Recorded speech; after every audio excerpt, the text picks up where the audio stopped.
ये न्याय नहीं है, ये भीड़ का शासन है। और इतिहास गवाह है कि जहां भीड़ न्याय करने लगती है वहां सबसे पहले निर्दोष और अल्पसंख्यक मरते हैं।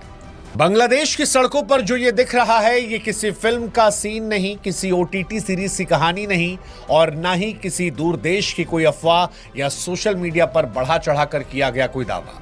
ये वो काला सच है जिसे दुनिया देख रही है, लेकिन दुनिया आंखें फेर रही है, क्योंकि शायद ये सच अनकंफर्टेबल करता है। ये सच, ये हकीकत आरामदेह नहीं है, लेकिन ये सच है आज के बांग्लादेश का, जहां पर एक इंसान को सरेआम भीड़ ने घेर कर पीटा, जिंदा जलाया और उसकी मौत को सैकड़ों मोबाइल कैमरों ने रिकॉर्ड किया, मानो जैसे इंसान नहीं कोई तमाशा मरा हो। बांग्लादेश की यह घटना नहीं है।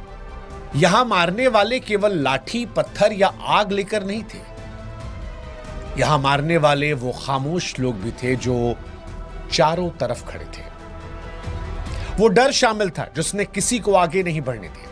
वो नफरत शामिल थी जिसमें इंसान की पहचान उसकी मौत की वजह बन गई। और याद रखिएगा, भीड़ जो है वो अचानक पैदा नहीं होती है। भीड़ सालों साल की चुप्पी, राजनीतिक सहूलियत और धार्मिक उकसावे से बनती है। और जब भीड़ आती है तो सबसे खतरनाक बात यह होती है, गुस्सा नहीं, उसकी गुमनामी सबसे खतरनाक होती है। भीड़ में हर कोई मारता है ताकि कोई दोषी ना बचे।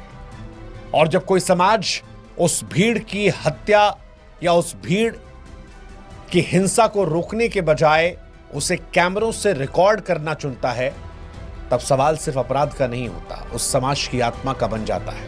और इतिहास गवाह है, किसी भी देश में जब कट्टरपंथी ताकतों ने देश को बर्बाद किया है तो उसकी शुरुआत ऐसे हुई थी। बांग्लादेश में जिस व्यक्ति को इस भीड़ ने मारा, उसका नाम दीपू चंद्र दास था।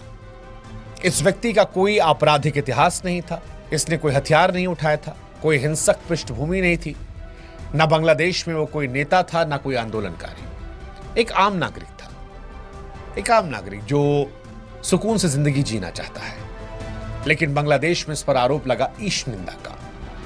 हालांकि सबसे बड़ी बात यह है कि जब इस व्यक्ति को मार डाला गया और फिर जांच हुई तो पता चला ऐसा कोई सबूत था ही नहीं। यानी जिस इंसान को पीट पीट कर, जिसे जलाकर मार दिया गया, जिस आरोप में मारा गया, वो आरोप कानून की कसौटी पर खड़ा ही नहीं उतरा। और यहीं से सवाल उठता है कि क्यों?